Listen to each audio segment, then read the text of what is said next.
All right, Muniba, thank you so much for your wonderful comments on the book. You're absolutely right in stating the facts of the book, that it was about it was inspired by the story of a boy who was trying to cross to Europe from Syria.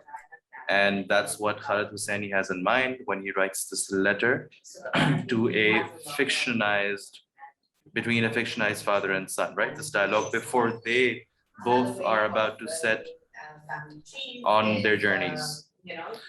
So, okay, Muriba, you said that this was very painful and emotional, and we're going to come back to that, right? Thank you for saying that. That it does make sense to me. I understand where you're coming from. So, who else would like to come up and share their thoughts on the book before we can then have questions and discussions? Let's hear all of you talk.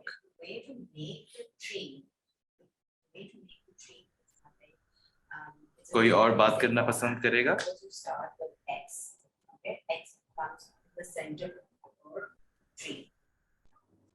So X is person try to starting your genealogical mapping.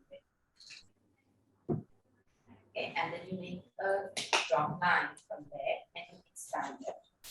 You like you drop a water. Walaikum assalam. What's sorry? Come again. What's your name? Okay, and now we have drop the horizontal line. Iram. Abir. Abir. So for example, let's see. Type. So you are 3. This you. Abiha. Okay, Abiha. Thank you, Abiha. All right. And your brother, right? Now,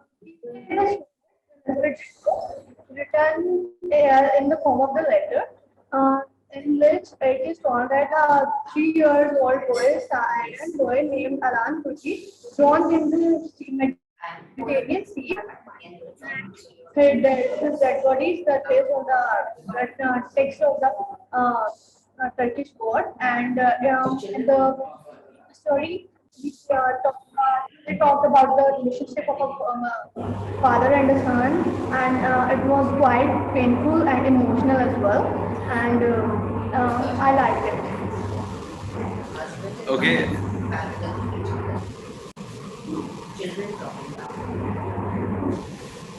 Okay, Abiha, but I would like to call Abiha back, please.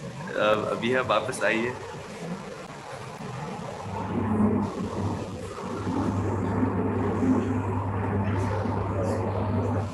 Yes. All right, Abiha, you're absolutely right. Thank you for summarizing what the story is about and what it's based on. I understand that you also feel that it was painful and emotional.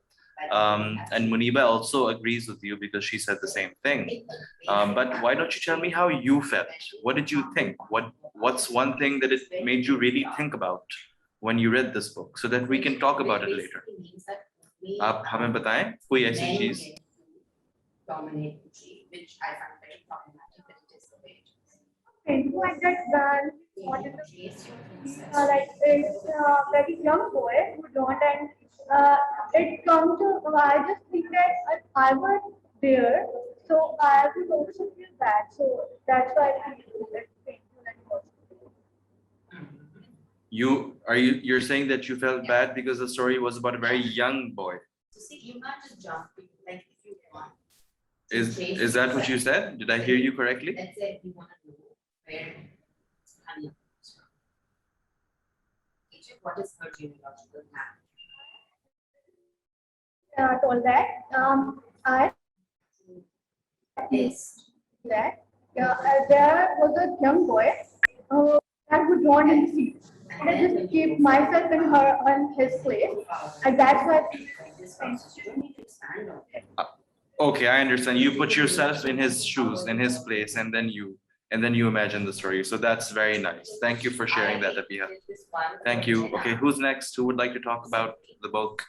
Tell us how they felt when they were reading it.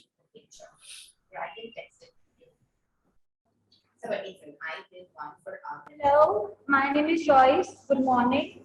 Good morning, Joyce. I can hear you, Joyce. Yes. Okay, the thing, if I will imagine him at my place, the thing is that I feel very horrible because if you see your family if you see family members dying in front of the place, you feel very horrible and you can imagine that space. So I think आपको भी जो है कि जो जिस चीज से आप गुजरे होते हो वो फील सिर्फ आप ही मतलब कर सकते हो, ठीक है। और अगर हम जो है उस दर्द को अगर हम फील कर रहे हैं ना अभी, तो वो बहुत हॉरिबल और हम उसे इमेजिन नहीं कर सकते, लेकिन स्टिल अगर हम इसके बारे में सुना है हमने that is very horrible. Acha. Or what else did this make you feel? Is there any particular part of the story that makes you think about something? You know, anything particular, like the government or the environment or the how the city changes? Story was actually very advanced, I think, as compared to the last story that we read. And thank you. This story was more exciting compared to the last book you read. Joyce, is that what you said? Why? Why is that so? Actually, that story was also interesting, but that story they were talking about like a wedding and arranged marriages in Pakistan and 9/11 issues. And as compared to this, we can feel more. We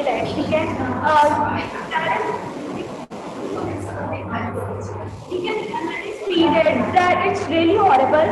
And as compared to this, that story is very interesting. We go through it every day, like weddings, we go through marriages and etc.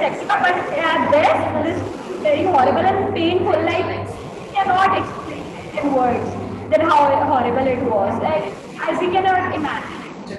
So you're saying that you could feel this book more compared to the previous one because the Pehli jo kitab thi, it was more about issues, etc., social issues. But this story you can feel more emotionally connected to. Okay, all right, Joyce. Thank you very much. Is there anyone else who would like to speak?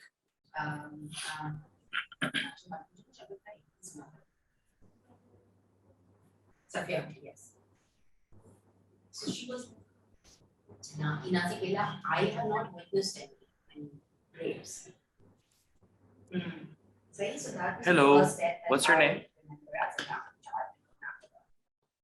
But because I walked probably, it was always Hello. जी आपका नाम क्या है? I can hear you. My name is Noor. Noor? Muqaddas Noor? Yes. All right, Muqaddas Noor. जी बताइए, how did you feel about the book when you read it? This book is written by Khalid Hussain, who wrote many other books. One of his Kite Color. This book is written in a form of letter dedicated to a father to his son. In this book, the father talking about a night before war, which is very peaceful, a mosque for Muslims and church for Christian humanity, and a peaceful life before war, and the problems they face, difficulties they face. They told a child, I wish that you were young, that this is very painful and horrible because I think if I'm in the and the family members, the relatives bearing in front of me, I can't do before partition. of my family. Wait, Muqaddas Noor, I want you to repeat what you said the last 2-3 sentences because I couldn't hear you because of the connection. Can you please repeat the last 2-3 sentences? Yes, I'm saying that I feel very horrible. I'm very horrible to imagine that myself in place of him, that my family members, my relatives, friends, Syrians are dying in front of me and I can't do something for them. The civil war is a very difficult time for Syrians. They're living a very peaceful and a sweet life before this war.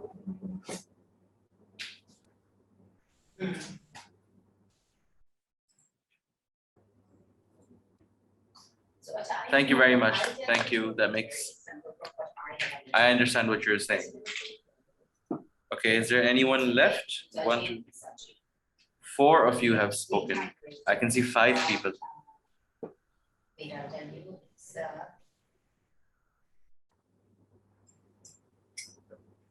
Good morning, my name is Husna. Husna, Assalamu alaikum Husna, how are you? it's like, or Kareemji is Musaji and Musaji's father in India. He's their father, right? So Musaji and Musaji are two brothers. They came from Banya. Banya is a place, yeah. It's a place. Husna, Husna, मुझे आपकी आवाज नहीं आ रही बिल्कुल भी. I can't hear you. Can you please ask your teacher to check the connection? Because I could hear everyone, but with you it's difficult. I can't. So they come from Banya. Penny, Yeah, Banya is a place. It's better, but talk slowly. I can hear you, but please talk slowly, okay? Musaji and Musaji. आराम से बात करना वरना गायब हो जाएगी आवाज. so I'm saying Caesar is written by Khalid Penny. In this story, he is telling about the sea journey. Old boy Shreyam is telling what the life of the people is very easy, and they were invented life as other distance to distance. There were other judges and everything. But before the war, and many difficulties to their life, and their life become more difficult after the war. And I feel very sad and emotional and very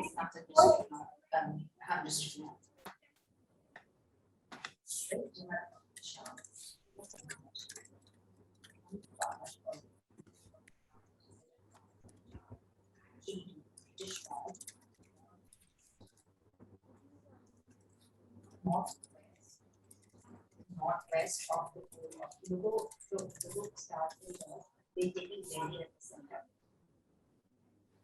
Right? So that is how it was, because the Sultanate was placed in there. And then they had what we call districts starting from the center of the Delhi. And the area where we come from is the northwest of the. Yeah, so that is why it was called the Northwest Frontier Provinces. And Caesar is a book written by Khalid Hosseini. the British Northwestern Railways. Can you hear me? Yeah, it's much better, much better. Out India. So in this story, he is telling about the journey of a 3-year-old child. Railway system chair is the same. Okay, so when they were making the railway system, I can hear you, Husna. I can hear you. Continue. So 3-year-old child, Shreyam, who is telling about the life before the war and after the war. So before the war, they were yeah, so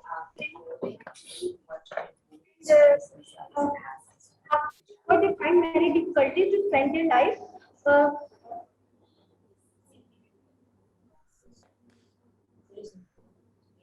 that you pass. This is very emotional because when we were saying their family and friends in difficulty time in front of her, but she can't do anything for them. So this part of the story was very painful.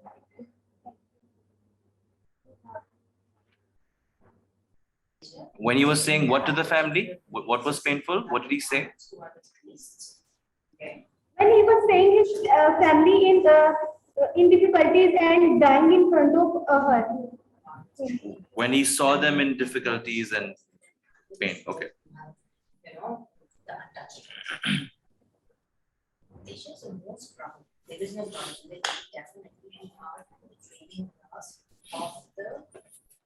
All right, Muniba, Abiha, Joyce, Muqaddas Noor, and Husna, thank you so much for sharing your thoughts on the book. I think You were all absolutely right. Muniba spoke about how painful and emotional the book was, Abiha, and that's true, Muniba. When we see such issues, right, such as refugee issues in the world, and the way governments handle these issues, right? What happens is that such people are reduced to paperwork, है ना? उनके पास एक कागज होगा या उनके पास एक ID number होगा, and that is who they are to the government or the state, right? Or they are just uh, the other country's people of a different nationality who want to come and just stay in your country, right? And things like that. We hear these things a lot, right? They want to come and stay in your country and use your resources, which are supposed to be yours. But this is actually a very painless narrative, है ना? ये बहुत बेदर्द किस्म का एक narrative होता है, in which we don't really seek to understand the circumstances of the people who are actually the refugees and who are going through these issues. So when Khalid Hosseini writes this, can you all hear me properly? When Khalid Hosseini writes this book and you feel pain when you read it, unki niyat hai ye. It is his intention that you should feel pain and you should feel emotional when you read this book, because there are a lot of issues around us from which we have removed emotions, right? And pain. But that's not good. Sometimes pain is good, right? Like when Abiha said that when she put herself in the shoes of the young boy, then she felt like it was like a really horrible story, and she really felt a lot, you know? So in such a case, pain is good.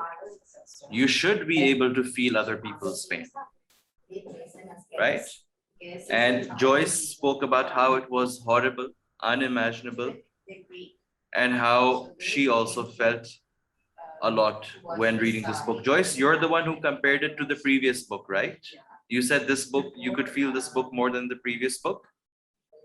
Okay, so that makes sense as well, because what was the previous book? Can I ask you that?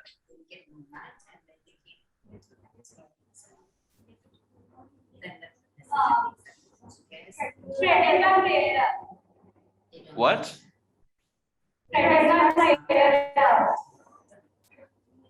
नहीं, मुझे समझ में नहीं आ रहा आप क्या कह रही? Threading my prayer rug. Threading my prayer rug. Okay. Yes, of course, I understand it. Threading my prayer rug is it's much more different from this. Because also, this is also a letter.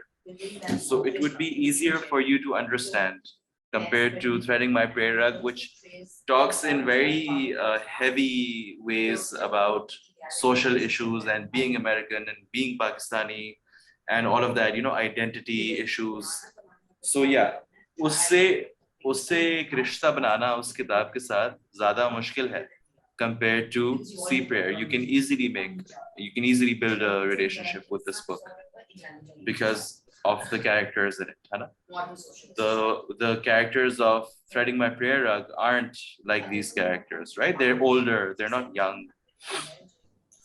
So that should also make it easy for you all to understand why sometimes it is just good to feel the pain instead of, trying to understand all the issues intellectually or mentally, right? And when you communicate to others as well, Hana, जब आपकी आपस में दोस्तों में, when you have some issues between your friends or family, rarely do we don't sit down with the facts, right? Okay, this is what happened and this is what happened and then this is what happened. We usually just talk about what hurt us and why we felt pain, right? So it's more easy to communicate that pain, and it is also more universal to communicate that pain. Does this make sense, what I'm saying? Okay. Muqaddas Noor said that she could imagine the people in the family as her own family members and relatives, and that became very painful. So just as how we were talking earlier, how refugees are reduced to like an ID number, or like a foreigner who wants to take your resources, or these kinds of categories, it's really important to remember the fact that they are also families, Hana. They are also father and son. They are also mother and daughter, right? They are also cousins. They're also siblings, brothers, sisters to each other. And then we are able to relate to them more. Hana? Agar bas, if we just keep thinking, oh, for example, with Pakistan, we have a lot of we've had a lot of migrations into our country, right? And one of them was from Afghanistan, right? In multiple times actually, lots of people came from Afghanistan to Pakistan, and sometimes you hear Pakistanis talking about, oh, those Afghanis, they've taken on all these jobs and they control all the business. You hear people talking like that, but when people talk like that, or people also say that no, they shouldn't come in, they should just stay in their own country. Hana? But people don't understand that those are also some families, right? And how do you manage those, right? Sometimes there are many ways of managing refugees, right? You can give them facilities near the border, and you can allow them to go back later at a later time, right? And so there are many ways of controlling this. You guys can go and do more research on refugee issues and try to understand this further if you want to. The other thing Muqaddas Noor spoke about was the urban change, right? What happens to Syria, what happens to Homs, the city in Syria before the war, and what happens to it after the war. And Husna also spoke about this, okay, how the war changes the city. And this is a very important theme. And actually, we're surrounded by this, even if you look at Pakistan's history and you look at the northern areas in KP, etc., and if you look up their histories, you will actually find interesting things. Or even if you just talk to some people about this, you will find very interesting things about how did war affect those cities or villages. So for example, in Pakistan, we had a whole wave of the Pakistani Taliban who took over Swat, who took over lots of areas. They destroyed museums, they killed lots of people, they destroyed the sculptures inside the museums, for example, of the Buddha. Do you all know who the Buddha was? In layman's term, it's called, right? But in scientific term, it's called.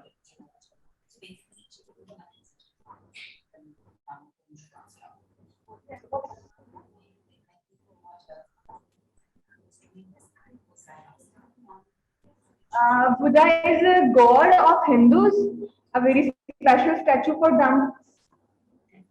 Buddha is worshipped by Hindus also, but there's also a different faith which believes in Gautama Buddha, Siddhartha Buddha, okay, and that is Buddhism. It's a different religion. In fact, it's not even a religion, it's more like a philosophy. है ना? तो वो God नहीं है, वो एक शख्स थे जिन्होंने रिफॉर्म किया था, उन्होंने बहुत सारी तब्दीलियां लाए थे वो हिंदुइज्म के अंदर ही, है ना? तो anyway, we are Pakistan की जो geography है, it has a lot of the areas which were once part of the Gandhara civilization, which were Buddhist. So we have a lot of sculptures from that era, many thousands of years old. And when the Taliban took over Swat and other areas, so they actually took these sculptures out of the museums and destroyed them. So if you get the chance, you should definitely talk to the people around you about how they have seen war or conflict change cities. है ना? अगर आप लोगों के कराची में कुछ दोस्त हैं, तो you can talk to them as well about it, because everyone living in Karachi has also seen, Karachi during extreme violence, and then Karachi today, which is more peaceful than what it was before. So, did any of you share the book with your families? Did any of you tell them what you were reading? आप लोगों ने बताया अपने अम्मी अब्बू या बहन भाई या दोस्तों को कि आप लोग क्या पढ़ रहे हैं और उसमें क्या लिखा हुआ है? तो उन्होंने क्या कहा फिर? कोई डिस्कशन हुआ? Yes. I do share this book with my brother, and So I know all of that. Like I know that it's kind of emotional. also because Actually, the world has accepted because this. you don't exactly know what the royalty status was, है ना? Yeah. Not No, only but I Syria, remember my even dadi saying this that front of us. he had so much land. Muniba आपको दोबारा कहना पड़ेगा, मुझे समझ में नहीं आया, दोबारा कहिए. So I think there is some noise behind you. Is that it?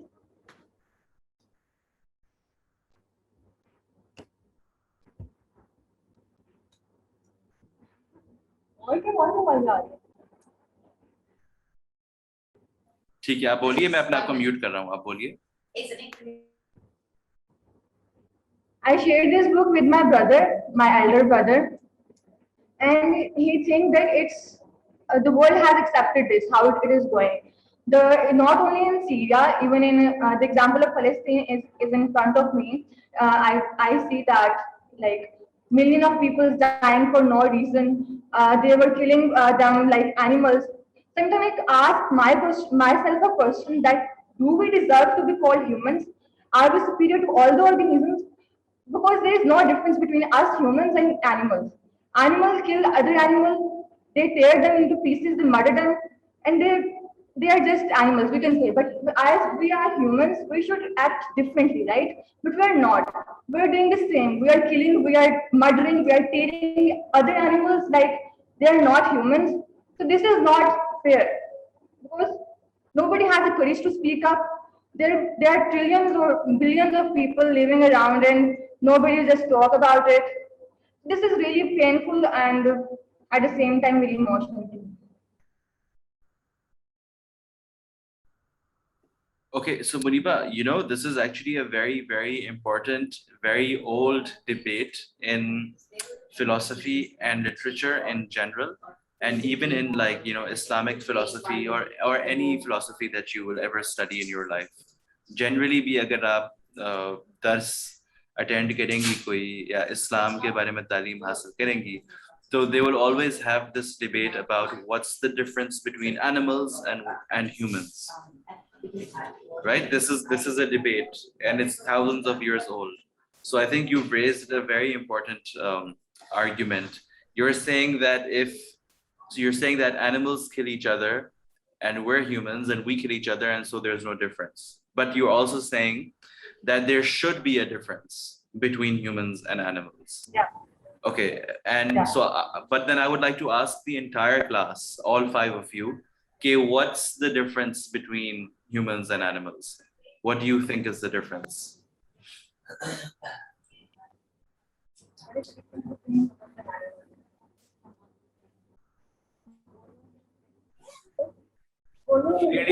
अभी तो मुनीबा कह रही है कि कोई फर्क है ही नहीं क्योंकि हम भी मारते हैं एक दूसरे को. तो आप सब अपने आप को बचाएं और आप अलहदा करें अपने आप को एनिमल्स से और जल्दी बताएं कि क्या फर्क है हम सब में और एनिमल्स में. चलें. You can take 5 minutes to think about it. Think about it and let's talk about it.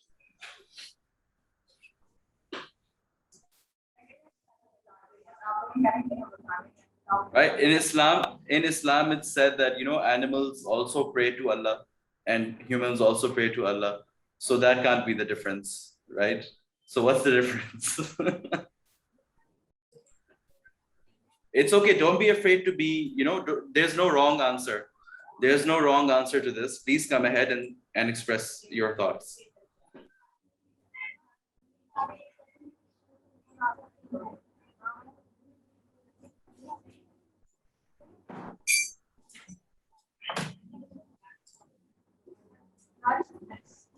Hamza, can you hear me? Eman, is that you? Yeah, just checking if my microphone's working. It's working. Do you want to talk to them about the difference between animals and I'll humans? contribute. Yeah. I really want to give them a clue, but let's see what they come up with. Okay, everyone, there's also Eamon over here who would like to speak to you, but let's hear what you have to say first. Eamon, camera on. या मैं कर रही हूँ मगर वो फिर ना मेरी आवाज़ खराब हो जाएगी. Chalo, it's fine. I'm sure they can hear you though. I'll try and if it works that way. No, it's fine. They can hear you. Okay. Hello. Hello. मैंने मुनीबा का नाम सुना था. मुनीबा था. Yes. Yes, Muniba. Hello. That's Muniba. Sorry, you cannot see. I think आवाज़ खराब हो गई थी जब मैंने वीडियो ऑन किया. अच्छा, आप सबको anyway, like sorry मैं कैमरा नहीं ऑन कर सकती. बोलिए. Yeah, I can hear you and you guys seem fun and keep thinking. Let's see what you come up with. अभी कौन आया था? I think Abiha came. Who's that? Is that Abiha in the front next to Muniba? She was going to say something, right?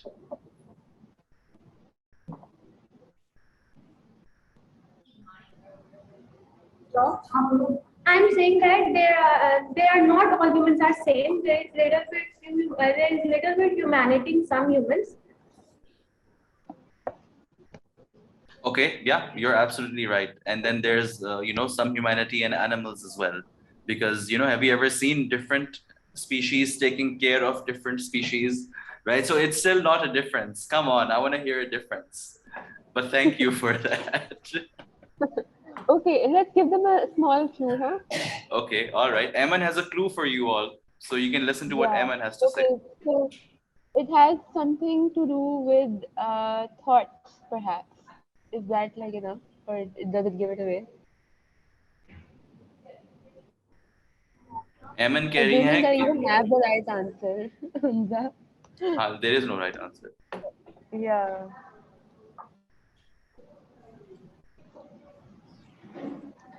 मैं कह रही हूँ कि जो क्लू है ना आपका वो है कि हमारी जो सोच है ना थिंकिंग है उससे रिलेटेड आंसर हो सकता है एक.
They are saying that animals don't reason. The animals don't reason the question. They don't ask the question. They just go with the thing. And humans ask question and do the reasoning, and they find the logic behind thing, and then they accept that. So this is the difference between animals and humans. Eman, you want to respond to that?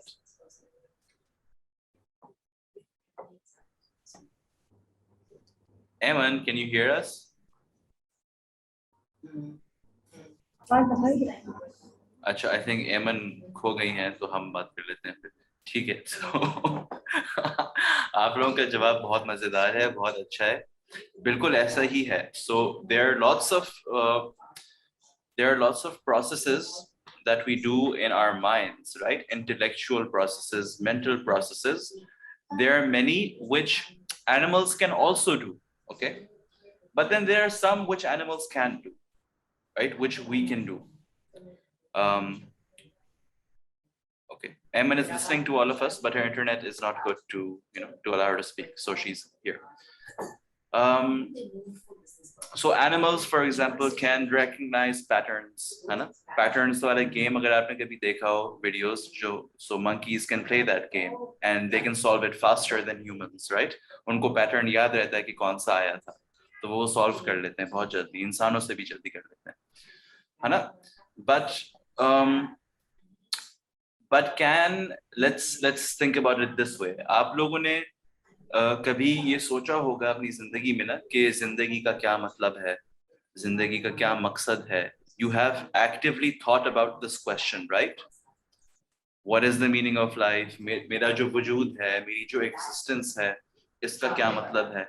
तो इतनी complex जो thought process होती है, ये जो reasoning होती है, right? At least I don't think animals are as capable of that. But what does that mean? So if we can do that, then how should it make us think? And how should it make us feel towards each other, towards other things that exist, you know? Because, for example, there are religions like Jainism, for example. Jains का आप लोगों ने सुना है कभी? जैन मजहब का सुना है आपने?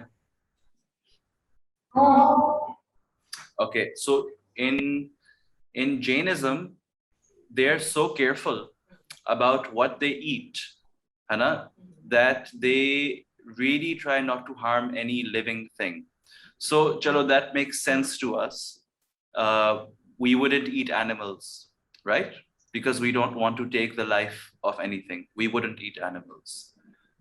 But they also don't pluck any fruits or vegetables. So, jo sabzi उगे, जो फल आए दरख्त पे और खुद गिर जाए, है ना, वो सिर्फ वो ही खाते हैं. Usulan, I mean, the world is changing and a lot of Jains don't really follow this anymore, right? But in principle, that's what the principle is, है ना? And if you take it further, so, you know, vegetables that are the roots, like carrots, I think lasan, adrak, these are also roots, right?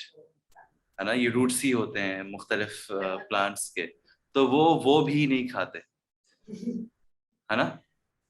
आप लोग को आवाज आ रही है मेरी? तो इतनी कॉम्प्लेक्स रीजनिंग करना, है ना, एनिमल्स के लिए it's really difficult for them to do that, but humans are capable of it. Does that make sense to all of you? Yes. Okay. So there are some things about this book that I wanted to share with you as well. Hannah? The first one is that, I mean, a lot of you spoke about being in their position, being in the position of someone who has to migrate and then become a refugee. And you spoke about how it would feel painful and emotional. But what would that pain actually involve? And that pain would involve very real things, very real situations.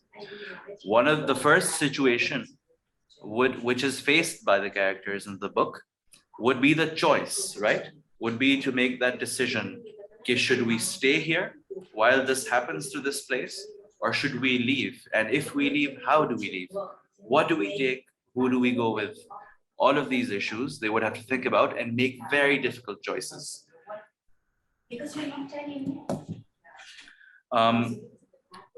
So in 2017, there were 68.5 million people, right? I want you all to remember this number. 68.5 million people in the world who were displaced because of either environmental reasons or because of political reasons, है ना, कि या तो वहां पर कोई natural disaster हो गया या वहां पे कोई war like situation हो गई, and those people had to move. So this is a reality, right? So it's we shouldn't be as easily dismissive as we are about this reality. We should accept it and face it. Unlike some other, you know, you will often hear, as you grow up especially, you will often hear politicians talking about how nahi unko to apne mulk mein rehna chahiye. है ना, इस तरह के जो बहुत easy answers जो होते हैं इन problems के लिए. So, and that's when you can actually think about this book again and go much deeper into what that pain actually meant. Give a lot of them hi. Yes. ठीक है? Do you all have any questions about anything जो अभी तक हमारे discussion हुआ है? Keep planning.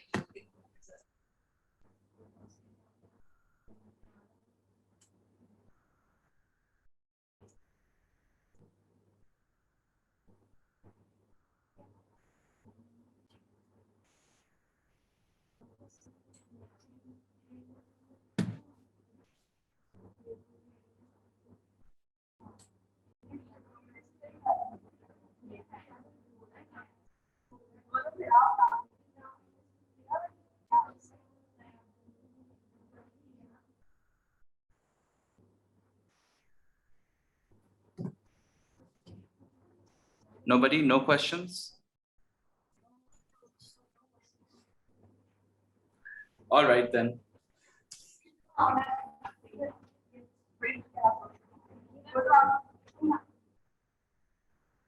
Is that Joyce?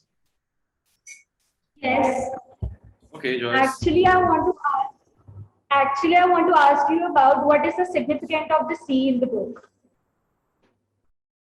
What is the significance of the sea in the book? Well, that's actually a very good question. On a very basic level, this is actually the real thing, है ना? आप लोग, do you all remember actually seeing that image of that young 3-year-old boy on the shore?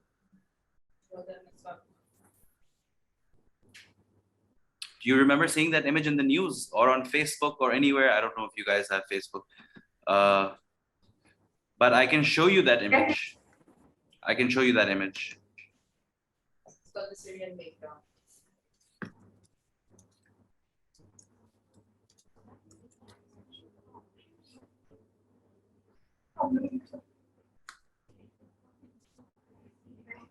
So all of you said that, all of you spoke about Alan Kurdi, right? Right, and you said that the book is based on his story. So it is slightly, well, it is quite disturbing, but you should look at the image to know what it was based on.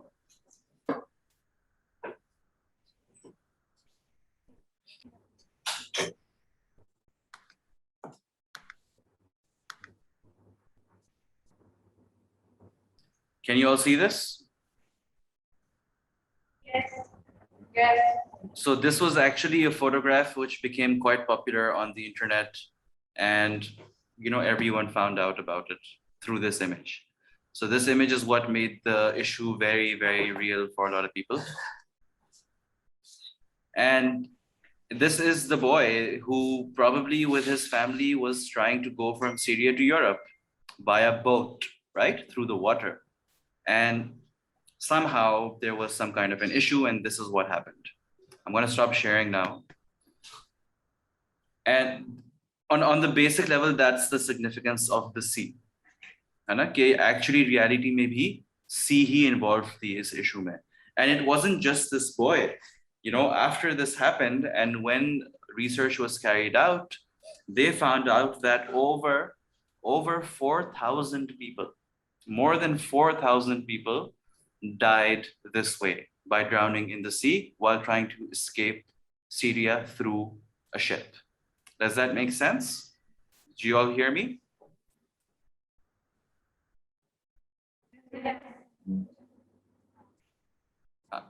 तो ये काफी लोगों के साथ हुआ था, और इसीलिए खालिद हुसैनी जो है, he uses this image of the sea, right? But other than that, apart from that, also I think it's the vastness of the sea, Hannah. Unknown, the idea of the unknown, the fear of the unknown, uncertainty, chaos, right? Because the sea represents all of this to us, Hannah. Storms. Do you have like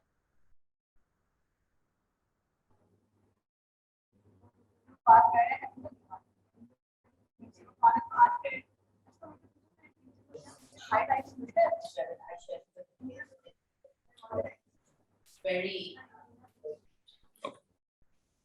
Is there another question? Yes. Go on. Do refugees enjoy all the rights? Dobara boliega, I can't hear you. Can you say that again? Do refugees enjoy all the rights in their country? And the country they go to, and the country in which they're refugees? Yes. Well, no and yes, you know, yes and no. It's a really complicated issue. It depends from country to country. All right, different countries treat refugees differently, and this is actually what the issue is. Because when the Syrian crisis happened, lots of countries actually refused to allow Syrians into their country, and lots of countries opened and welcomed the refugees into their country. But apart from the, you know, if you don't just look at the Syrian crisis, but you look at the refugee crisis as a whole, कि जहाँ से भी वो refugees आ रहे हैं, they enjoy different rights in different countries. You know, there are some countries in which they're given lots of rights, you know, and there are some countries in which they're given citizenship, in which they're given housing, in which they're given some healthcare, in which they're given some food, food stamps or food allowance, right? Or stipends, counseling. Some countries even do therapy and counseling for refugees because they come from such a difficult and, as you said, painful and emotional experience. So they're traumatized and they're disturbed and they need someone to speak to. So some governments of the world actually do that, right? But some people don't. So ये आप लोगों को मजीद reading करके पता करना पड़ेगा कि which refugees are enjoying what rights. So I would also like to share an interview of Khalid Hussaini with all of you. All right, and we can end the discussion on that.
Can you all hear the video? Students, hello. Oh, we can't. For them to play, you'll have to unplug your. So you have sold tens of millions of books, but I did not realize this, that when the Kite Runner came out. You can hear it now? Okay, good. So you have sold tens of millions of books, but I did not realize this, that when the Kite Runner came out, you were still working as an internist. I was indeed. So you would have patients come and see you. Were they familiar? Did they know at this point that you had written that book? Well, they were finding out that eventually it became a health hazard because I had 20 minutes to manage their heart failure, their thyroid, their diabetes. I was spending like 15 minutes of it discussing plot points in the Kite Runner, signing books for Uncle Joe. But after a while, I was like, this is not good for you for sure. It's probably not good for me either. So that was like, I probably should step away. So you stepped away and made the decision to be a full-time novelist, something that is obviously a little easier to do when you are already the author of a very successful book. How did your family react? How were they when you told them about this career change? Skeptical. Even after the Kite Runner? Oh, well, after the Kite Runner. When I told my parents that I was thinking about stepping away from medicine, medicine and writing full time. My mom was that diplomatic. She said, "Are you sure?" I said, "Yeah, I think we're okay." She said, "No, I went to Costco and they didn't have the Kite Runner." As popular as you think you are. And thankfully, when I published 1,000 Splendid Suns, she walked into the room with a copy and she goes, "Guess where I got this?" All right. That is wonderful.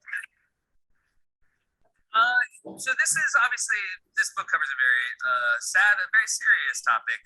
This was inspired by the photo of Alan Kurdi, who was a young boy who was trying to escape Syria and washed ashore. His dead body washed ashore. That was the photo that inspired this book. What was it about seeing that that made you think this is something I want to explore, something I want to write about? Well, look, I'm a dad. I have 2 kids. When I saw that photograph, I was just bludgeoned, like millions of people around the world. And part of the power of that photograph is that Alan is lying face down. You can't quite see his face. So it's very easy to project the face of your own children that you love on that photograph. So I wrote Sea Prayer to not only help keep his memory alive, but also to remind all of us the moral outrage we all felt, the indignation we felt collectively, globally, when we saw that photograph, which was such a brutal and poignant symbol of not only Syrian war, of the plight of millions of refugees around the world. And so this is meant to be a tribute not only to him, but also the thousands of families who wanted it to be that same kind of decision. And I should say all the money for this book is going to the UN Refugee Agency. We were talking backstage, you were born in Afghanistan, you came to this country 38 years ago today. And your family settled in San Jose, yes? Yeah. You know, one of the things that get lost is I feel like when we hear refugee, all we know about their biography is they escaped there to come here. And we lose a lot of the individuality that obviously every refugee has. How do you feel about the way we talk about refugees? And was that the case when your family came here? Did you lose a part of you that you left behind in Afghanistan? Well, the experience of being a refugee is certainly a loss of your land, your community, your home, all the things you're familiar with. But we tend to talk, I think, about refugees in very unhelpful ways as sort of this monolithic community of people. The fact is that refugees in this country are essential strands of the American story. You know, America has a very long history with refugees. In this country, refugees are teachers, they're advocates, they're professors, they're entrepreneurs. Refugee-owned businesses pay billions of dollars in taxes every year that goes towards fire departments, police departments, schools, infrastructures, all the things that we collectively as Americans benefit from and enjoy. And so I, as a refugee and a person who's resettled, actually happen to think that America is better and stronger and richer because of refugees and not despite them.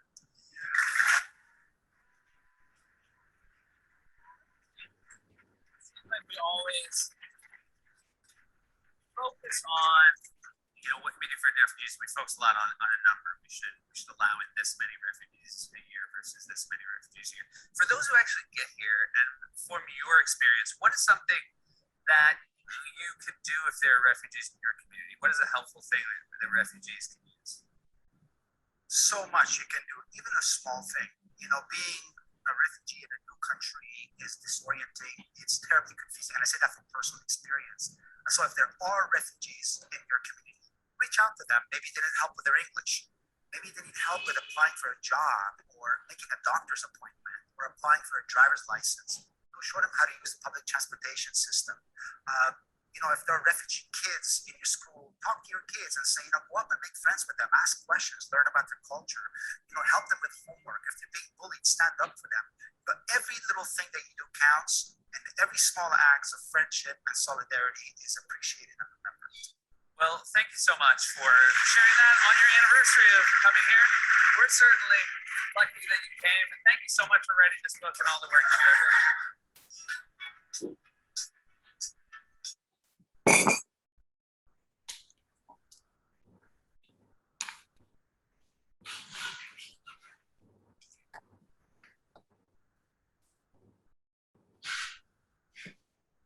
Were you all able to hear that properly, that interview?